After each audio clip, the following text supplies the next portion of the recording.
Hey everyone, Black Summer here. Just thought I'd quickly run through and show you guys some of the production I did on Asim's new song, Habibi. Really cool song, had a lot of fun working on it. The way this song came about was really cool too. While I was over, Asim came over to work with Tech on this song. It was already a great reference, and when they first played it, I immediately loved the sound of it, and Tech suggested I added some production to it, so I did. And they loved what I added, and I'm just really honored to be part of this project, and super excited. And Asim, Kasim, and Haida already did an amazing job with the production, so it was really cool to be part of something like this. Once I added all my stuff, we re-recorded the vocals, Tech mixed it, Joe Buzzy mastered it, and here we are now. So let's get into it.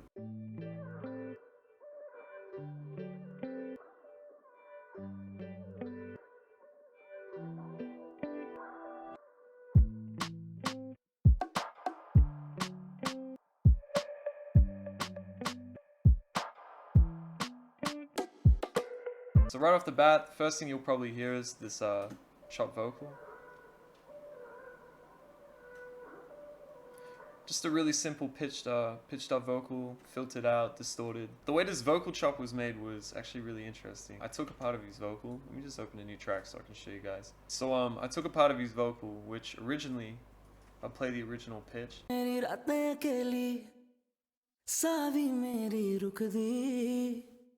So I really just focused on this vocal here for the chop. So when I wanted to chop the vocal, I was looking for a part that would work really well. And this part here was really the part that stood out to me the most for a chop.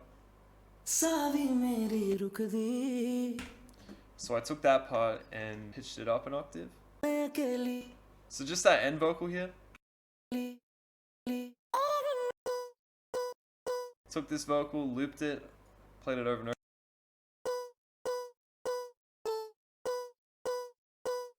I looped Fab Filter Satin, which for those who don't know, Fab Filter Satin's it's a mix between like a distortion and a guitar amp, and I like to use it a lot for vocals, especially in vocal chops. Just some reverb, EQ to take the low end out so it wasn't muddying out the mix too much. Added some filters just to take a bit of the high end off and give it that purposeful kind of cut off sound rather than just cutting off the highs. And then I added some reverb. And then I just added some delay. And this part here, vocal here is just him saying. And I just looped that, I put it up an octave, side chained it to the beat. Just put it again at the end and it created a really cool melody. And just for example, this chop as well was really just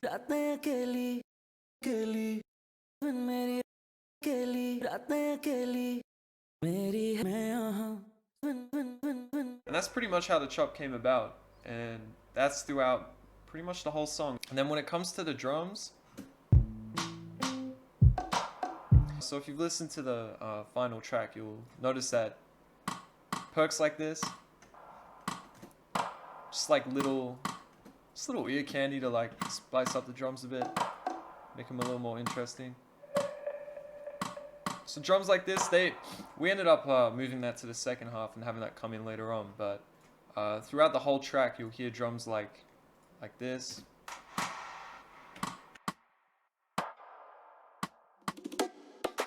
Just really simple drums and little snare fills.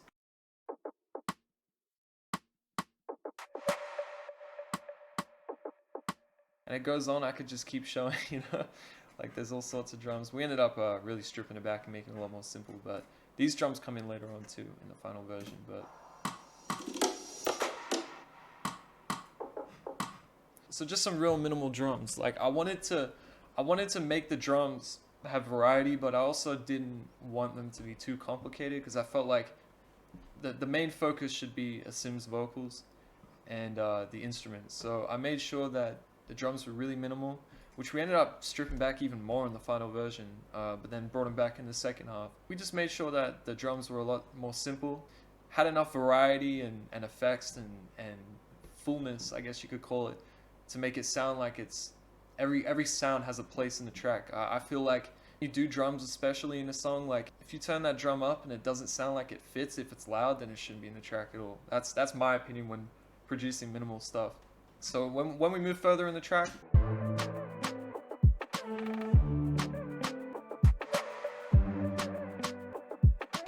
So you'll hear a lot more drums get introduced in this part. For example, just a little shaker and stuff.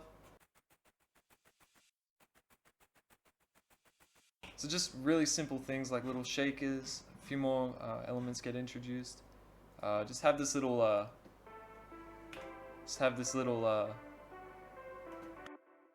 what do you call it? Just a little synth in the background. Obviously the vocal chops as well.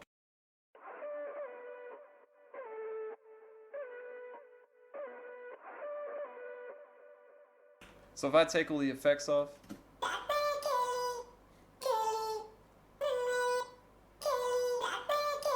really simple, really simple. But once you add effects to it, it finds its place. And obviously, I feel like a tip for, I mean, every producer kind of knows this anyways, but I think I really like to do is sidechain my vocal chops and background elements to the kick, so it gives it a place in the background. Drum fills, really minimal in the start, in the final version, but we get to the chorus.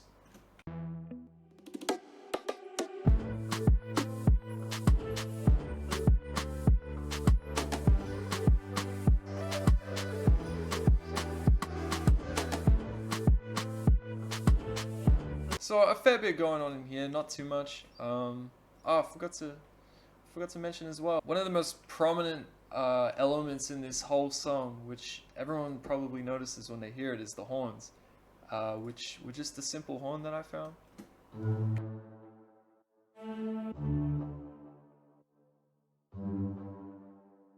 So it was just a simple horn that I reversed. So I took the synth itself, I flattened and froze it, which for people who don't use Ableton, flattening and freezing and flattening it's basically turning a MIDI into an audio.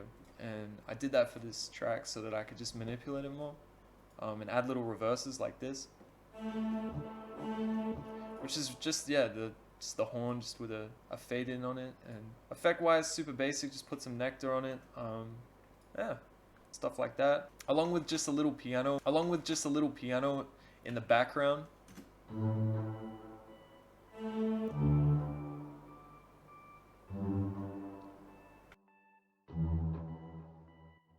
So you don't really hear that at first listen, but it's just little things like that to just add a lot of depth to it. Just for example with this string as well.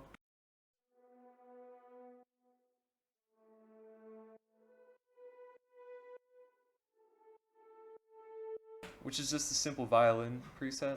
And then as we get further through the track, you'll hear the vocal chops.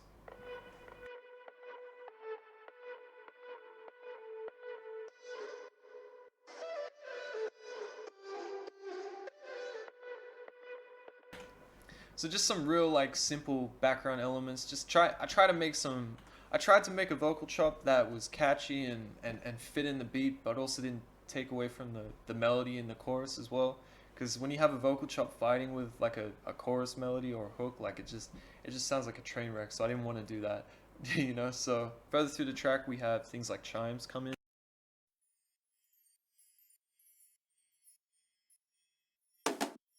And just some simple drum fills, along with this white noise that I reversed with the, if I can find the kick, which we ended up changing up the kick in this part.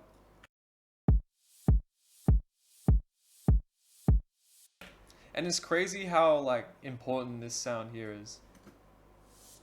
Because when you hear the song without it, like it just sounds so different. It's crazy.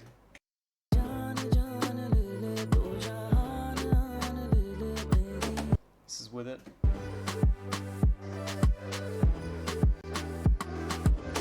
Along with it too, I took the horns and made them a bit more simple in the chorus.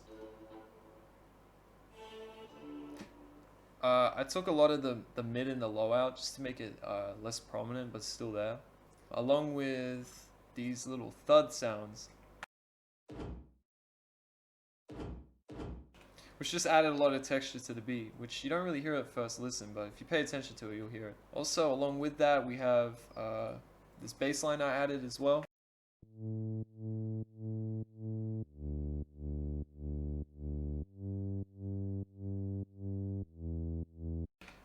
So just, yeah, simple bass line along with some distorted guitars, which I just took out of the original guitar we had and just chopped it out and added some distortion and reverb. just to fill it up more. Which ended up creating a really like full and energetic sound.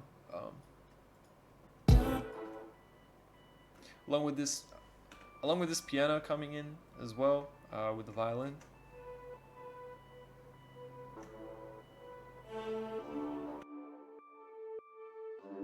Very now that I'm listening, very orchestral production, which is a bit out of my comfort zone, but I really wanted to experiment and do something different with this one. So back into the second verse.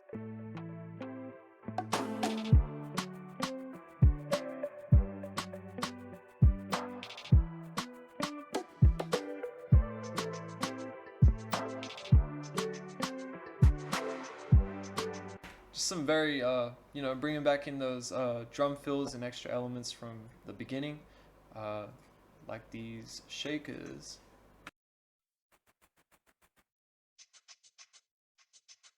With just erosion effects, just some distortion, I guess, just to add more of that like low frequency grain, which I felt like it needed in that part.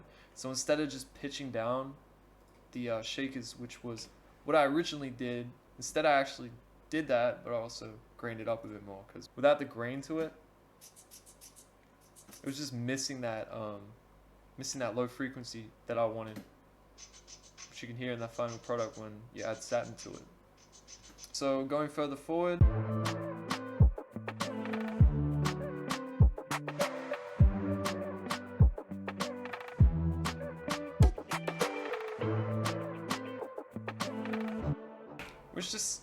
which is pretty much the same as the first pre-chorus, but I changed it up a bit in the second chorus towards the end, and I added some extra synths.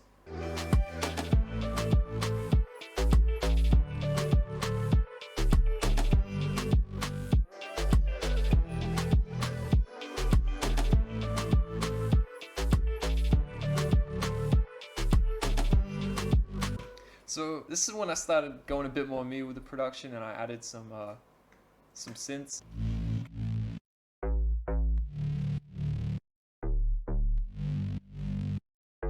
Cause I could have easily gone, I could have just gone the easy route and just kept it the same for the second chorus, but I really just wanted to do something more with it and to keep it more production wise interesting.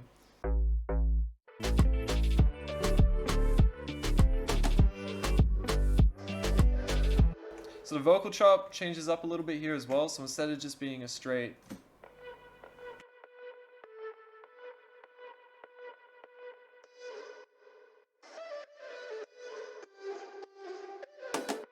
instead of just being that, for the second half, I also went a little bit, did a little bit extra with the vocal chop towards the end, which, funny enough, this was actually the original vocal chop, but I ended up stripping it back for the rest of the song because I just felt like it was too much. But instead of getting rid of it, I was just like, well, maybe it'll sound better at the end when it starts to get more instrumental and less vocals. So it actually worked out really well.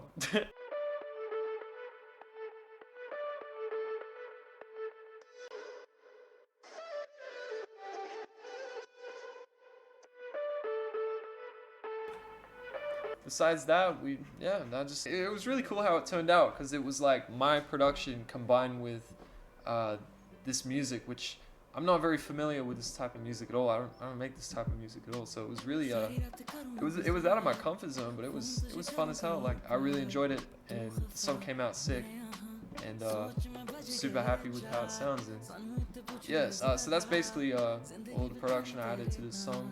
Obviously changed throughout the next versions that went back and forth to other producers and stuff. But yeah, thanks for watching. Hope you enjoyed, and stay tuned.